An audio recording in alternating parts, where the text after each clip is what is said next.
Ayer estuvieron también en un tiempo de una conferencia acerca de los matrimonios por la tarde. Creo que fue buena, nosotros no pudimos asistir.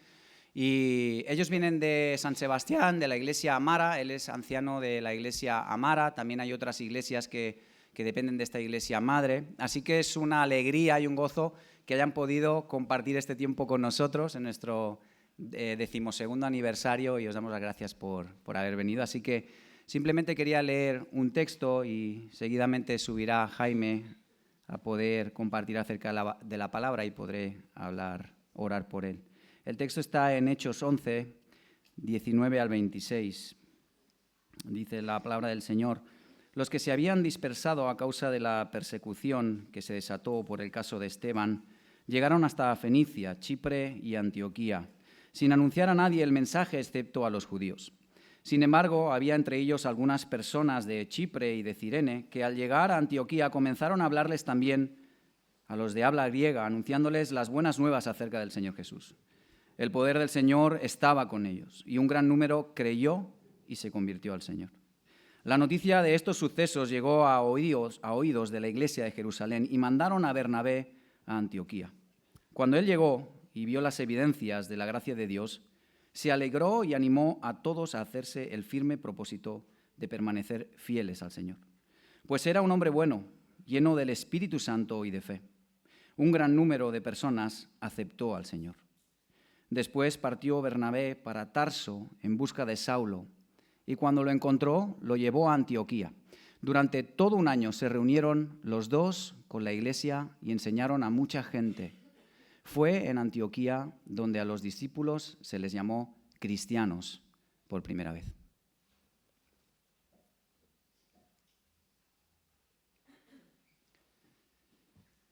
Señor, te damos las gracias por esta mañana, porque hemos experimentado tu presencia y nos sentimos gozosos. Y ahora te rogamos por el tiempo de la palabra, para que tú puedas guiar a Jaime, para que tu Espíritu pueda hablar a través de él y lo que podamos oír tenga un impacto que siga cambiando y transformando nuestras vidas. En el nombre de Jesús, amén. Muchas gracias, Israel. Pues buenos días a todos y a todas. Pues como podéis imaginar, es una alegría muy grande volver a estar aquí con vosotros, con la Iglesia unida, reunida en el nombre del Señor este primer día de la semana. Y gracias por vuestras oraciones desde aquí hacia el norte, donde estamos sirviendo al Señor en la iglesia del barrio de Amara, en San Sebastián, y en las iglesias hijas en Tolosa, Irún y en Azpeitia. Entonces estamos ahí a tope, con muchísimo trabajo, pero también muy contentos de que de vez en cuando nos puedan liberar y podamos visitar, en este caso, a la Iglesia Unida. Y bueno, gracias por la oportunidad de estar en este 12 aniversario, donde las primeras palabras que quiero decir no son mías. Las he tomado prestadas de don Juan Gili, ya con el Señor, y las he quitado al Señor Jesucristo, así que no son mías.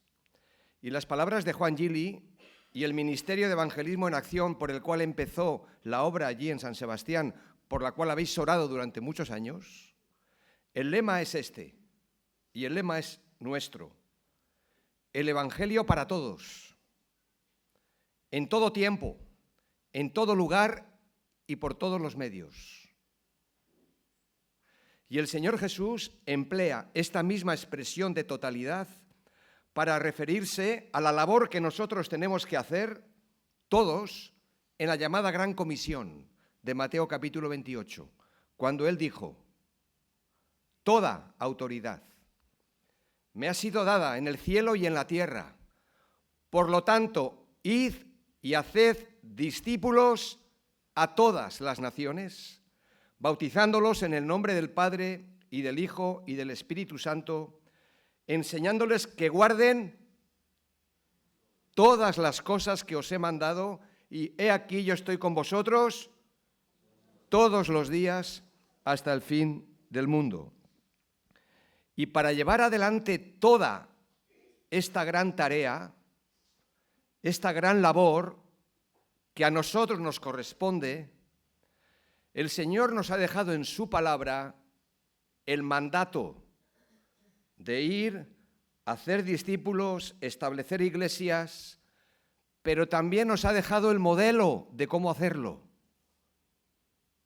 A veces decir cómo hay que hacer las cosas es fácil, pero cómo enseñamos a hacerlas, el modelo, no es tan fácil. Pero aquí tenemos el mandato y el modelo. El título que le he puesto para el mensaje de hoy es una iglesia viva y atractiva, donde el que venga pueda experimentar la presencia del Señor por medio de la alabanza, de la comunión, de la unión, unidad de la asamblea, de la palabra de Dios, y que no se quiera marchar.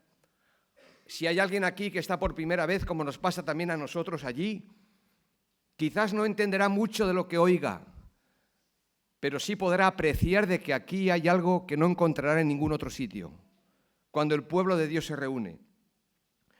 Así que una iglesia viva y atractiva, evidentemente, tiene que estar enfocada en varias direcciones. Quiero mencionar solamente 3, hay más. Pero en primer lugar, como tenéis ahí en vuestras notas, tiene que estar enfocada en la Gran Comisión. Una iglesia que no está enfocada en la Gran Comisión no estará realizando su tarea. Y tenemos el mandato y el modelo en Mateo 28. Cuando el Señor da ese orden, la iglesia obedece. ¿Y qué pasa en el libro de los Hechos de los Apóstoles? Ese libro tan vivo, tan dinámico, tan cargado de vida, que en el libro de los Hechos la iglesia crecía de 2 maneras diferentes al mismo tiempo. Vamos a ver si esto pasa con las nuestras. Vamos a tomarle pulso a nuestra iglesia aquí. Y vamos a ver si estamos creciendo también de formas diferentes nosotros como Iglesia Unida. Porque por un lado, en el libro de los Hechos, la iglesia crecía en número. Ya lo creo. Tenemos ahí la predicación de Pedro, en Hechos 2:41, donde más de 3.000 personas se convirtieron. Después en Hechos capítulo 4, donde más de 5.000 se añadieron a la iglesia. Si miramos todo el libro de los Hechos, encontramos distintos resúmenes donde el evangelista Lucas nos habla del crecimiento de la iglesia del Señor. Pero crecía también y aumentaba el número de discípulos. Se multiplicaba el número de congregaciones. Leo en Hechos 16:5 que las iglesias eran confirmadas en la fe y crecían en número cada día. Pero notad la secuencia, también crecía el número de pastores y ancianos para atenderlas. Hechos 14:23, y constituyeron ancianos en cada iglesia, y habiendo orado con ayunos, los encomendaron al Señor en quien habían creído. Pero es que además crecía y aumentaba el número de obreros y misioneros que eran enviados desde esas iglesias a obras nuevas. Hechos 13:2, apartadme a Bernabé y a Saulo para la tarea a la que los he llamado. Pero notad cómo la iglesia y las iglesias crecían en un espíritu de armonía y de unidad que había entre ellas. Hechos 9:31, las iglesias tenían paz y eran edificadas andando en el temor del Señor, fortalecidas por el Espíritu Santo. Y es que además de todo esto crecía el testimonio hacia afuera, porque el Señor tenía favor con todo el pueblo, y como resultado de esto, Hechos 2:42 en adelante, el Señor añadía cada día a la iglesia los que habían de ser salvos. Notamos que hay un crecimiento integral en todas las áreas de la vida. No solamente en el culto dominical, sino en la vida durante la semana. En esta mañana, como en tantas otras congregaciones, somos la iglesia reunida en un lugar concreto de nuestra ciudad. Pero es que en el resto de la semana somos la misma iglesia esparcida. Pero seguimos siendo la misma iglesia y tenemos que ser iglesia allí donde estamos. Que estamos representando al Señor Jesús como embajadores y también estamos representando a la propia iglesia donde nos reunimos cada primer día de la semana en especial. Notad el crecimiento aquí, natural, sobrenatural, gradual, como si fuera un racimo de uvas donde cada grano va creciendo, va aumentando. Pero miremos ahora nuestra realidad en Europa, nuestra realidad en España, en Cataluña o en el País Vasco. Me parece que es bastante distinta a esta, ¿no es cierto? Creo que sí. Porque no estamos ganando a los de afuera. Y en muchos casos estamos perdiendo a los de dentro.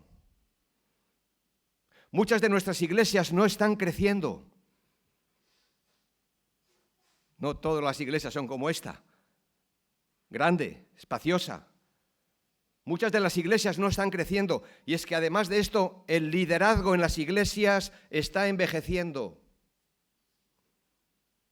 Muchos de nuestros jóvenes y adolescentes ya no están viniendo. Se están marchando. Y por si esto fuera poco, el relevo generacional tampoco lo estamos viendo como nos gustaría. Aunque no hay una manera de hacer las cosas, porque no hay un método, no hay una estrategia, aunque no hay una manera de hacer las cosas para que la obra del Señor en su conjunto crezca, lo que sí tenemos en la palabra, que como digo no es un método, lo que sí tenemos en la palabra es un modelo integral que nos marca la llamada Gran Comisión, que por qué será que aparece al final de cada uno de los evangelios y al principio del libro de los Hechos, de forma explícita y de forma implícita es la constante, dominante en todo el Nuevo Testamento. La Gran Comisión, queridos, no está describiendo un modelo de iglecrecimiento, de cómo hacer crecer la iglesia. No es un método de iglecrecimiento, sino que es un modelo de crecimiento integral y gradual, donde la Gran Comisión marca la vida de la iglesia en todas sus actividades. Es decir, la Gran Comisión no solamente alcanza al pueblo de Dios, nosotros, sino que alcanza a todos los demás pueblos. Se abre la visión. La Gran Comisión no solamente nos ha alcanzado a nosotros, sino que alcanza a todos los demás pueblos. La Gran Comisión no solamente tiene que ver con la justificación, sino también con la justicia, con hacer las cosas justas, con hacerlas bien. La Gran Comisión no solamente incluye la gracia, sino también la obediencia a los mandamientos, que es gracia. La Gran Comisión no solamente abarca la proclamación de las buenas nuevas, sino también la demostración de las buenas obras.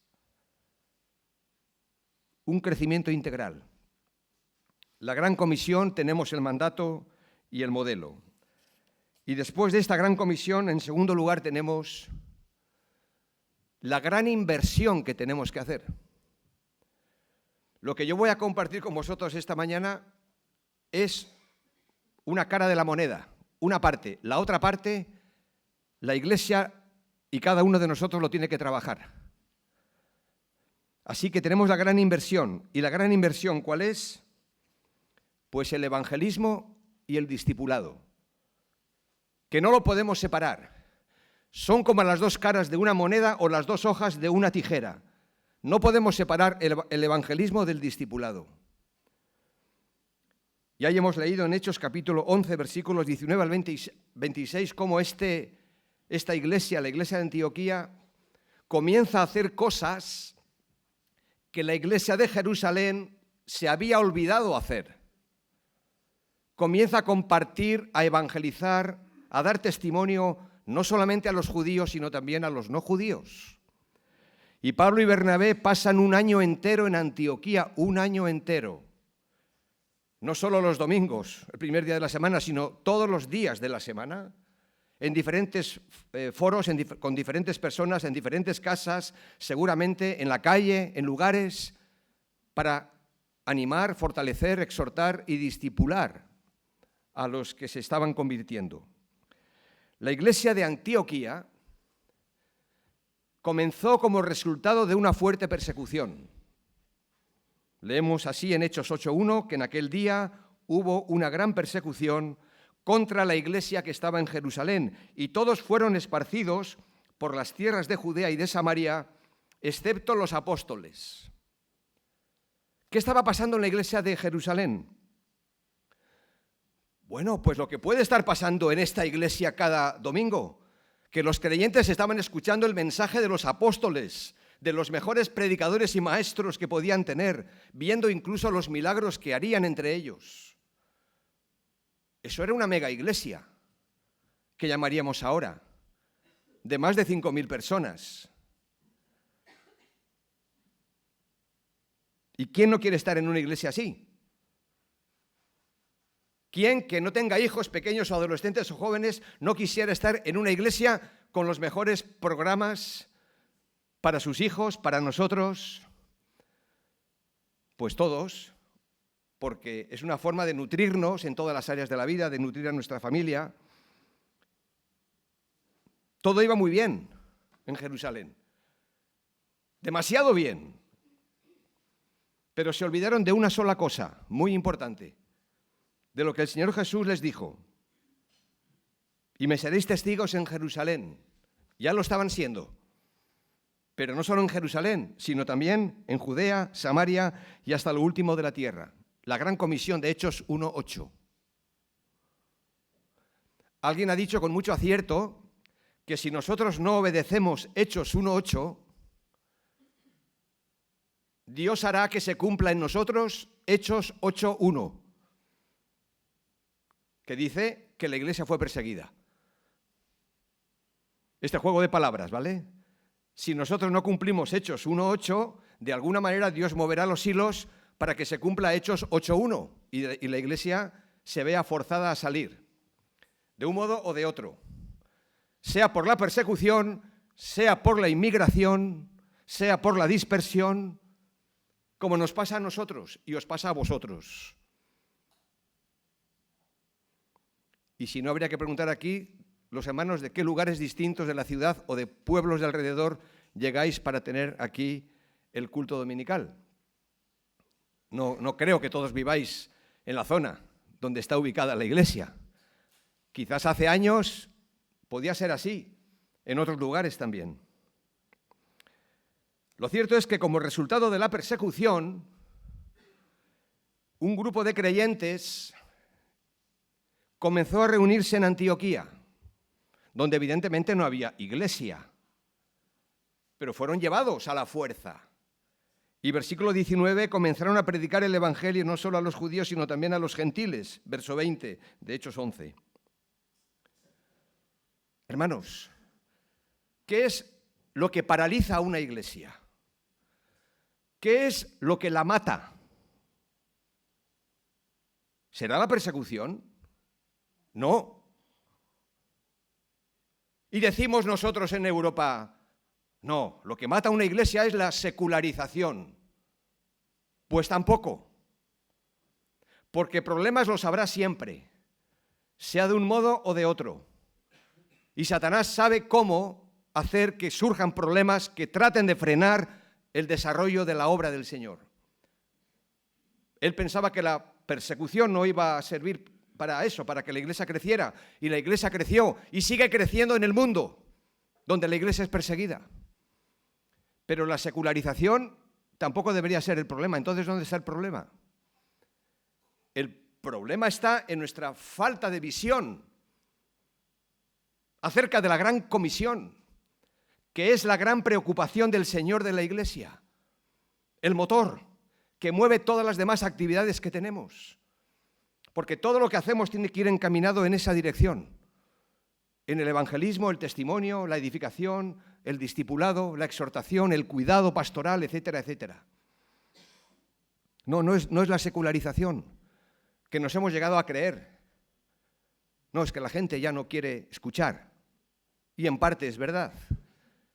La gente se resiste a creer la verdad del evangelio y en parte es verdad. Pero si yo miro mi propia vida, pues tampoco había mucha diferencia años atrás de cuando no quería saber nada del evangelio. Así que no es la secularización, es la falta de pasión, de visión por el evangelio, por la gran comisión.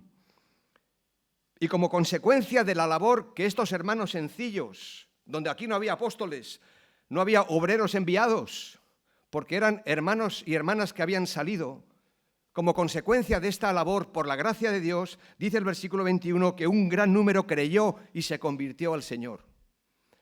Versículo 24 dice que una gran multitud fue agregada al Señor. Y versículo 26 dice que enseñaron a mucha gente. Notad aquí el binomio, evangelismo y discipulado. Enseñaron, formaron, constituyeron a mucha gente. Versículo 26.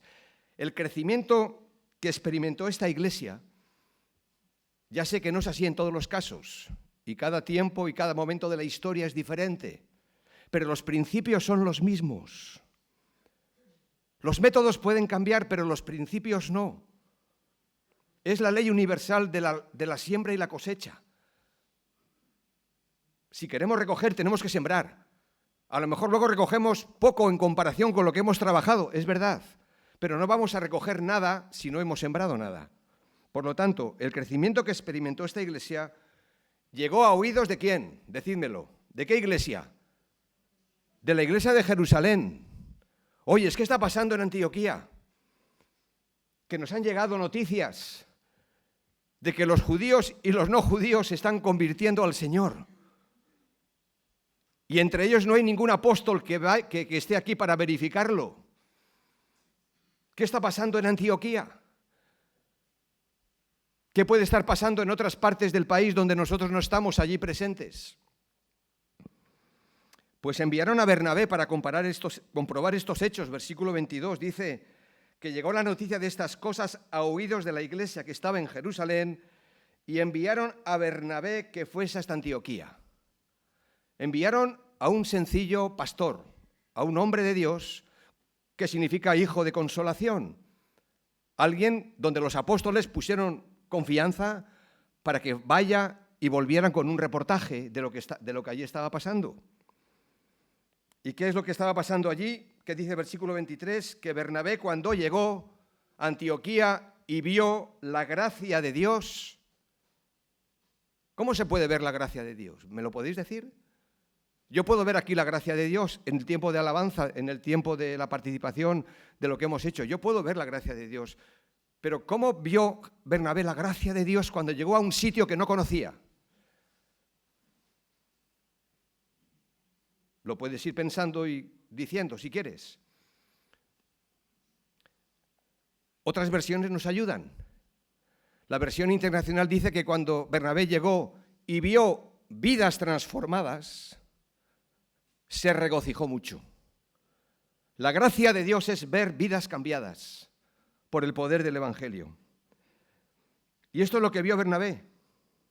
Pero lo que quiero llamar vuestra atención y la mía es que no escuchamos de Bernabé, que no sabía de qué iba la cosa, cuando llega allí y vio vidas transformadas, dice que se alegró, se regocijó, cuando él no había participado de lo que allí estaba pasando.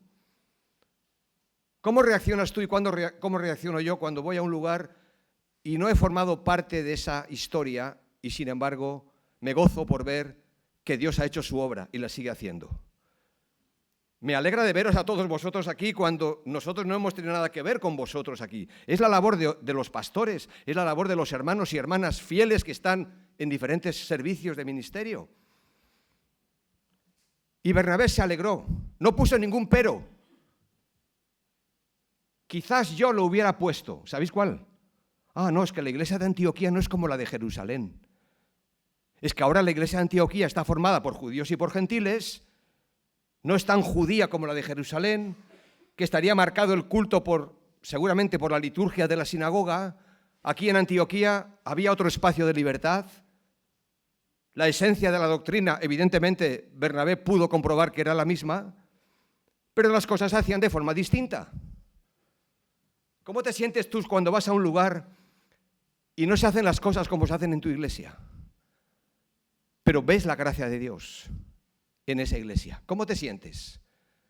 Dices, sí, muy bien esta iglesia, muy bien estos hermanos, muy bien, pero ¿qué? ¿Dónde ponemos la pega? ¿En qué? Si ves vidas transformadas, podrás pensar, bueno, pero esta es una iglesia joven, naciente, que todavía no sabe mucho. Claro, dale tiempo, pero no pongas un pero antes de tiempo. No, es que esta persona que se ha convertido en la iglesia ya está empezando a servir, pero es que todavía no sabe cómo. No le pongas ningún pero, porque algunos me recuerdan más al sumo sacerdote Anás y Caifás que a Bernabé. Esto es una autocrítica que yo me hago. En vez de apoyar la iniciativa de jóvenes y de no jóvenes para abrir puertas de oportunidades, pues hay quien se siente amenazado. En vez de alegrarse al ver la gracia de Dios en la vida de otros, hay quien desconfía de ellos. En lugar de apostar por futuros candidatos para la obra o nuevas obras o proyectos, hay quien se aferra al cargo. Bernabé es un hombre bisagra. No escribió ningún libro del Nuevo Testamento, es verdad. Pero él discipuló a Pablo, y sacó la cara por él y le dio la oportunidad delante de los demás discípulos cuando todos desconfiaban de Pablo porque había perseguido a la iglesia. Bernabé no escribió ningún libro del Nuevo Testamento, pero gracias al Señor y a la labor de Bernabé con el apóstol Pablo, Pablo le escribió 13 libros del Nuevo Testamento. Y no solamente eso, Bernabé fue el hombre que confió en Juan Marcos cuando Pablo dijo: hasta aquí hemos llegado. Yo necesito gente preparada para hacer la obra misionera que estoy realizando. Y Juan Marcos quedó descartado en ese viaje misionero. ¿Pero quién lo tomó? Bernabé. Y se lo llevó. Y lo formó. Y tuvo paciencia con él. Y volcó sobre él pues su sabiduría, su experiencia. Y ese Juan Marcos, ese joven inexperto, terminó escribiendo el Evangelio que lleva su nombre. Quizás en nuestras iglesias no vamos a encontrar tan fácilmente dones tan marcados, tan destacados, donde el apóstol Pablo tiene el don de evangelista, de pastor, de maestro. Todos los dones prácticamente los podemos ver en él, en muchos aspectos. Bernabé es un hombre más sencillo, como la mayoría de los que estamos en una iglesia local. Pero tenemos que ser hombres y mujeres bisagra, que abramos puertas de oportunidad a otros, como lo hizo aquí Bernabé. Pero sobre todo necesitamos hombres y mujeres como el Señor Jesús, que también preparó, y de qué manera, a sus discípulos y nos prepara a nosotros, y que al ver las multitudes tuvo compasión de ellas porque estaban desamparadas y dispersas como ovejas que no tienen pastor. Mateo 9:36. Así que tenemos la gran comisión. Dos cosas: el mandato y ¿qué más? Y el modelo. Tenemos la gran inversión que toda iglesia local tiene que hacer y tiene que trabajar un plan. Planificar es sabio, es bíblico. Planificar la evangelización, la edificación, el discipulado. Las dos caras de una misma moneda. Y ahora tenemos el gran desafío, que la Iglesia unida, igual que la Iglesia de Amara, tenemos que trabajar continuamente y constantemente. Porque la vida y el tiempo pasa rápido, ¿verdad que sí? No importa que ahora seas un hombre o una mujer con toda tu energía, con todas tus fuerzas, con todas tus ganas, el desafío es para ti también. Y el desafío es el relevo generacional y la transmisión en cadena. Leo así en el consejo dado por Pablo a Timoteo, en la última carta de Pablo cuando él ya está a punto de morir. Y deja para el final lo que Timoteo no puede olvidar, ni nosotros tampoco. Todo lo que escribe Pablo, inspirado por el Espíritu Santo, recogido en la Escritura, es revelación de Dios. Y no hay partes más inspiradas unas que otras. Pero cuando alguien se despide, deja el legado que no podemos olvidar. Y lo que no podemos olvidar es el legado que le dejó en 2 Timoteo 2:2 a Timoteo, que le dijo: lo que has oído de mí, porque yo me voy a marchar, Timoteo, lo que has oído de mí en la presencia de muchos testigos, esto encarga a hombres fieles que sean idóneos para enseñar también a otros. Y mirad lo que dice en vuestras notas del boletín, el texto que he incluido aquí del Salmo 78:6. arriba, que dice, que lo sepa la siguiente generación y los hijos que nacerán y los que se levantarán lo cuenten a sus hijos. Y digo ahí en vuestras notas que Dios ha estructurado la vida humana por generaciones. Esto es así y será siempre así, mientras la tierra permanezca. Dios ha estructurado la vida humana por generaciones. Una generación más joven surge y recibe su formación de la anterior. Va a quedarse con algunas cosas, va a descartar otras y otras las dejará en espera para ver cómo llevarlo adelante. Y cada generación necesita descubrir su momento presente y formar a sus discípulos de ahora. Este es el reto, este es el desafío.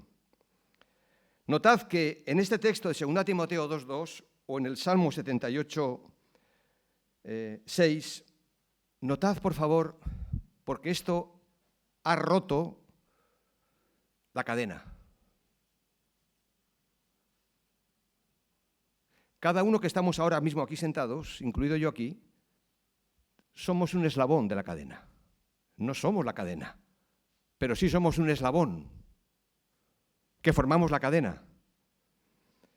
Y todas estas generaciones no son independientes, sino que cada una ha construido sobre las otras. Padres, hijos, nietos, en la iglesia distintas generaciones, donde los más jóvenes, cuando llegan, los nuevos, no desplazan a los mayores. Como si esto fuera ahora, lo he visto en iglesias, mira, borrón y cuenta nueva. Eso es un error. Porque lo viejo y lo nuevo no son enemigos, sino que somos compañeros. Evidentemente, hay que ir dando paso para los que se están levantando y acompañándoles y sabernos poner al lado de, detrás de, ya no delante, pero no desaparecer o no que se nos eche fuera. Debemos preguntarnos si lo que está pasando en nuestras iglesias está fundamentado sobre este principio orgánico, o es más bien un traspaso tantas veces obligatorio por votación, porque lo dicen los estatutos, por jubilación, porque me ha llegado la hora de marcharme, o por muerte, inevitable, ¿no?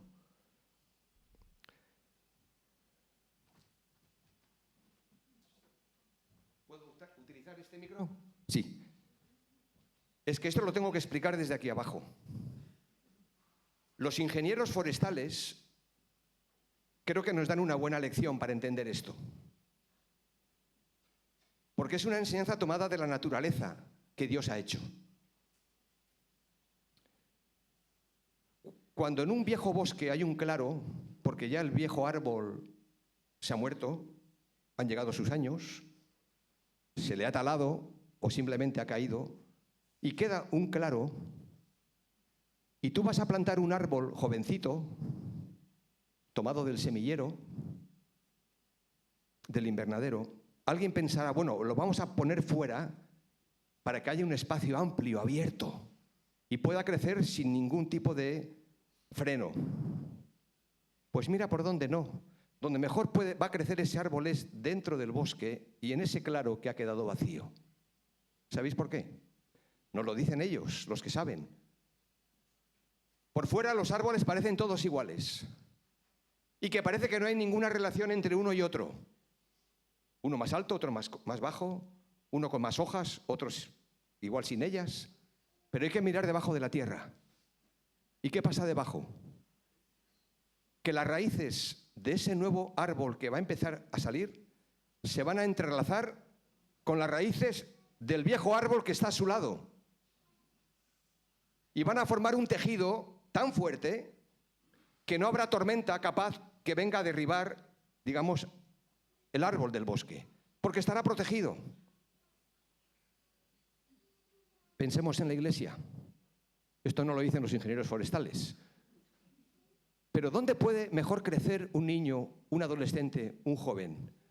Ya sé que hay ahora más que nunca muchas posibilidades de viajar, de aprender, de ir, de visitar institutos bíblicos, que está bien, formación fuera de la iglesia local, que está bien, pero donde mejor va a crecer la generación y las distintas generaciones es dentro del bosque, dentro de la iglesia local, donde aprendemos unos a otros a sujetarnos la experiencia de las distintas generaciones que están en medio de nosotros, a ejercitar lo que el Señor llama la paciencia, el fruto del Espíritu.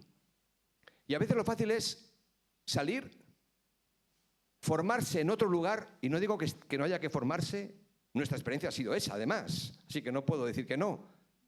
Pero luego llegar como si tú ahora fueras el árbol y formaras tú solo el bosque. No, el bosque lo formamos todos. Y todos son necesarios, todos son importantes, nadie tiene que quedar fuera. Es verdad que a veces tenemos que aprender a nosotros, tomar la decisión de quedarnos a un lado, de no hacer sombra a las nuevas generaciones, pero no podemos sencillamente marcharnos y decir, bueno, ahora te toca a ti, y lanzamos el relevo como diciendo, ahora cógelo tú. No, eso no es delegar. Eso no es delegar. Esa actitud no habla bien de ti ni de mí. Hay que entregar. No hay que soltar y acompañar. Y ahí el Señor nos tiene que dar sabiduría. Y estáis en un momento muy bonito de la vida de la iglesia, porque el Señor está levantando una nueva generación. Claro, yo no les he puesto cara ahora hasta que hemos venido esta vez, pero haber conocido a Israel y a su esposa Ruth, pues es maravilloso ver cómo el Señor está levantando de dentro de la iglesia una nueva generación. O de ver también a Josué y a su esposa Carol, que creo que no le pongo cara todavía, no ha podido estar aquí.